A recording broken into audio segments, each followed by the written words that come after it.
like drinking for two.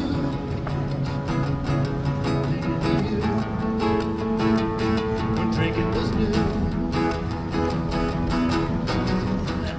The landscape of the UK is probably unique in the world in that, and it's all down to rocks, because the rocks change so quickly, and so the landscape above that rock formation inevitably changes. So you go from moorland to fenland to the kind of sweeping downland of the South Downs. That's all chalk, for example, and because of this diversity of geology, the landscape changes so rapidly, and that makes the regions of England so different, because you can be in a mountainous region and then just 2 miles down the road it's flat river valley or whatever, so it changes so quickly. So I'd say the landscape where I grew up, I'm from a small mining town in Cornwall, a place called Camborne. For me, what I've noticed differently is living in the city is great, but I do miss the beaches. So like living in Cornwall, I could surf, I could go and chill at the beach. But living in the city now, the nearest beach is about 2 to 3 hours away. Got to go to like national parks and stuff. But yeah, for me, I miss the beaches. Cornwall is my favourite county in England, having been there every Easter for 35 years. And it strikes me that the Cornish, and there is a kind of Cornish independence movement, and the Cornish see themselves as rather kind of different from the rest of the UK. And I think that to some extent comes from the landscape, because it's a very harsh environment in many ways. In the past, how you earned your living in Cornwall was either down the tin mines or fishing. Both of those occupations incredibly both dangerous and hard, and so there's this kind of ruggedness about Cornwall and about the landscape as well, because the cliffs and so on and the moors of Cornwall are pretty rugged, and so the people sort of reflect that landscape, and their occupations are also fit into that kind of scenario. So there's this kind of independence of spirit as well. They have their own language, which disappeared in the 19th century. That again reinforces the identity of those people but also in that landscaping. So Cornwall is a very good place to talk about landscape and people and culture and their behaviour and so on. I moved from the West Country to Devon, lived there for 3 years by the sea, which I absolutely love. So coming back to a city, I would say I prefer living by the sea, because it's a lot more calm for some reason than living in a built-up city area. And there's even exactly the same amount of things going on down in what people think are quieter areas than busy cities. Portsmouth is a really interesting city, because it's got a kind of incredibly lengthy history and a long association with the British Navy, and so there are parts of Portsmouth that are still where all the kind of tattoo parlours are, and where all the sailors go as soon as they dock after a long voyage. I mean, just imagine what it must have been like in the 18th century. You've been away at sea for 2 years or something, and you come back and you dock in Portsmouth. I mean, and you've got a lot of money in your pocket because you've just been paid for your 2 years' labour. It's still got elements of that naval history. You've got the Mary Rose, which is the Henry VIII flagship, which sank. Can ships drown? No, they sink. So it sank almost as soon as it was launched. And if you catch a ferry, because lots of cross-channel ferries go, as you know, from Portsmouth to Le Havre and to Caen and so on the coast of northern France, you chug out of Portsmouth Harbour past these old ships, but also past the modern British Navy. So yeah, it has been and always will be, I guess, a naval city, and it's the whole feel of Portsmouth is affected by that naval connection. I think the two things are really linked for me because I grew up in a very urbanised, bland commuter town just outside of London, with very little in the way of, like, obviously there was history, but it was sort of hidden because it was just all modern 1960s buildings and very suburban housing estates. And I always found it very dull growing up, so I always used to go off to London or more historic cities. So I think that's very much connected with where I ended up living, because I ended up living in Bath, a World Heritage city, just surrounded by gorgeous historic architecture, which I just find so much more inspiring. I grew up in southwest London, in a suburb of London, but quite a green, leafy suburb of London. And a river, the River Thames, runs through the middle of Richmond and through and out the other side. And the river itself is surrounded by quite a lot of greenery. And the reason that's kind of important from my point of view is because my dad pined for just being outdoors, really. And I grew up spending time with both of them, but my dad trying to introduce me to the things that he thought of as kind of really wonderful about nature. And so I think the most sort of formative experiences I had as a child of landscape were actually spent in parks and on riversides, getting to know what the names of the birds were, and chasing butterflies with some butterfly nets. It's those open spaces in an urban setting that were most formative for me. So the place I grew up was called Ascot, and it's just down the road from Windsor, which is where the Queen sort of lives when she's not in London at Buckingham Palace. And we had access to all sorts of parks and things that were owned by the Crown Estate, that were just free to use for anyone in the area, which was lovely. I definitely think that architecture in the area that I grew up has influenced me, just in the sense that I kind of always have a yearning to end up living in somewhere in this sort of with similar architectural styles, which I don't so much have in the area that I'm living now. So that's kind of my aim in life, is to end up living in a nice red brick terraced house, which was the traditional style in the area that I grew up.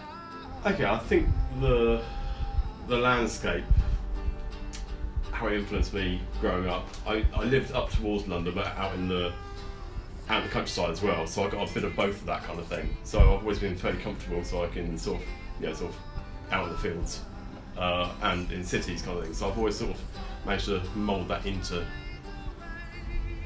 everything I do, I suppose. I was actually born in the north of England, on the very edge of the moors, so similar to Dartmoor. But the Pennine Hills, which are the sort of backbone of England, and it's very bleak.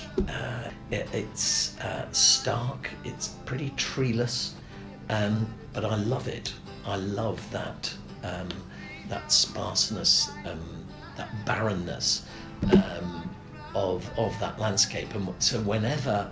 It's funny, because I spent my early childhood, I suppose, from when I could ride a bike at the age of 4 or 5, cycling over these tracks on the Pennines. We would be out all day in the summer. We'd go out at 8 o'clock and we'd come back at 8 o'clock, and we'd just be on the moors. And that's interesting, actually, because in the US, there's very little moorland. In the UK, I think the UK's got something like 70% of the world's moorland landscape. And it is, so it's a very distinctive British landscape. Quite a lot of people feel, that it's spooky and unfriendly in some way. How can a landscape be unfriendly? But sort of harsh and forbidding, because it does have that kind of sinister edge to it.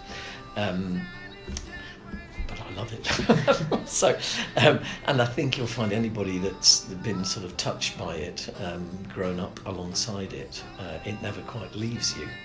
We moved up to Monmouth, and we now live on a hillside surrounded by acres of land and sheep. So we have a small farm effectively. So I've always been surrounded by countryside and green fields and hills and that sort of thing. So there's still a connection. I'm not really a big city boy, so I think that's stayed with me, and the opportunity to be in the countryside and surrounded by all of that sort of natural beauty, and also the peace and the quiet and the tranquility has been really important. So I grew up in Yorkshire. So my father was a teacher, and amongst many other things he taught was he was a teacher of navigation, and his way of teaching me to navigate, using only a compass and a map, was to take me to the middle of the North York Moors and then put me in charge, age 7, of getting us back to the car.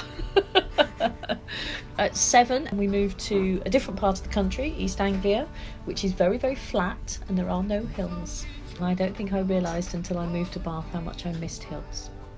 So it feels very comfortable to be living where I'm living now, because it feels a bit like Yorkshire. I grew up mostly in Wimbledon, suburb of southwest London, which is very hilly with lots of trees, and there's a big open area called Wimbledon Common. Walking was a big part of my childhood. Every Sunday we went for a walk. Chose Bath. It's very hilly, which is a bit like Wimbledon, and there are a lot of open spaces and still like walking. Yeah. So it's a win-win situation for me. Brighton, which starts out as a fishing settlement. I mean, it was just a little seaside fishing village, tiny, until the late 18th century, and a complete transformation. And so these seaside resorts spring up all around the coast of England, and within the space of 20, 30 years, from being a little fishing village, suddenly it's a place where you go for a good time. And go for a good time is a good phrase, because that's how Brighton is seen in the rest of the country. So it's often described as London by the sea, and that's where you go to have either a day out or a weekend out, or and it's retained that sense of fun, I suppose. And the urban landscape in Brighton, there's a little like Bath, but just a bit later. So being built in the early 19th century, sort of what we would call Regency architecture, and Brighton has retained that, even though it's now kind of a city status, and it's a much more populous and crowded place. I grew up in a small market town, which became a kind of rural commuting town, I guess. We had to kind of make our own fun. Do you know what I mean?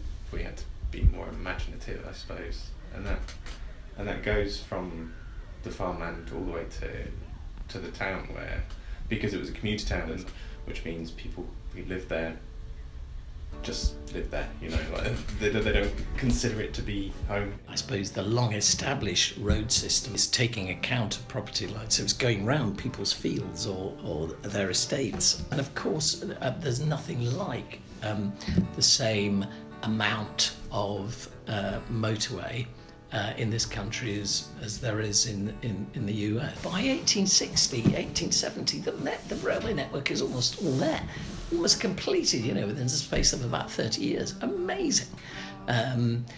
Quite extraordinary when you think of the kind of engineering capability they had at that time to actually create that railway system so quickly. It was extraordinary. So I grew up in a small cul-de-sac which had a nice field outside that I could go outside and play on, and I was still in view of my home. And I was out there every day from about the age of 4, making friends and getting to know people, and I grew up with those people for many years. And I think that has made me who I am, and that I'm very social, very interactive, and I enjoy meeting new people because I was doing that from a very young age. I used to be out and about at a young age, and I think that had an influence on me because it's made me a better person. It's made me friendlier because I was, mixing with with other children my age, and I grew social skills. Well, I grew up in Wells, which is a little cathedral city about 30 minutes drive from Bath. It's the smallest of Britain's cities. It's dominated by this beautiful 13th century cathedral. And not only was I lucky enough to grow up there, I was also lucky enough to work within the cathedral itself, and I'm almost certain that's made me, turned me into the medieval historian that I am today. Well, I was lucky enough to be brought up in Bath. As a consequence, I think I still love small cities, and I really don't like big cities. I find them a bit overwhelming. There were no mountains around here, and there's no sea near to Bath. As a consequence of that, I'm guessing that I absolutely love being by the beach and up a mountain, but mountains are probably my favourite things. So perhaps because I was deprived of the mountains growing up, that I've ended up loving them. I've gravitated to places where I've been able to get both a good social scene, plenty of people to meet and things to do and art galleries to go to, and a lively city life, if you like, alongside those really valuable escapes into open spaces. And Bath is perfect from that point of view because you have both a lively city and really gorgeous countryside. I think living in Bath, it's one of the reasons I loved Bath as soon as I came here was it still had that sort of whole sort of countryside and town kind of thing. So it's getting the best of both worlds. Places are always changing and they're always evolving and developing. Bath perhaps has changed less than a lot of other places in the 19th and 20th centuries. And so it's retained this extraordinary core of 18th century architecture. And I think living in Bath has that kind of feel. You feel as though you're in a place of culture and refinement just by the very buildings that you're surrounded with. So it's another kind of little accident of history that's left us with this 18th century city. In the UK, at least, there's so many of those landscapes are accessible on foot. And the expectation is, and the norm is, that people walk a lot. And certainly I grew up just thinking that was pretty much a universal thing, that people walked a lot, and that's how you went out into the countryside. Maybe you took a car to get there in the first place, but then you walked in it. But I've learned over the years from travelling pretty much all over the world that there are fewer places than I imagined and I suppose hoped where that kind of walking is just what you do. And I think the thing probably above all that I treasure about this country is the network of footpaths that crisscross the land. Everywhere you look, there are places that you have access on foot, and you create your own trail. So you're not dependent on somebody else having said, oh, okay, we are setting this place aside or this route aside as a trail. You create your own route, and there's something very profound about that. It's interesting, given the degree of social mobility that a lot of people have experienced in the 20th and 21st centuries, the fact that people move around the country for jobs much more than they ever used to, you would expect that would weaken people's association with their roots. But I don't see much sign of that. Although, you might feel more of a citizen of Britain than a Cornishman or a Lancastrian or whatever.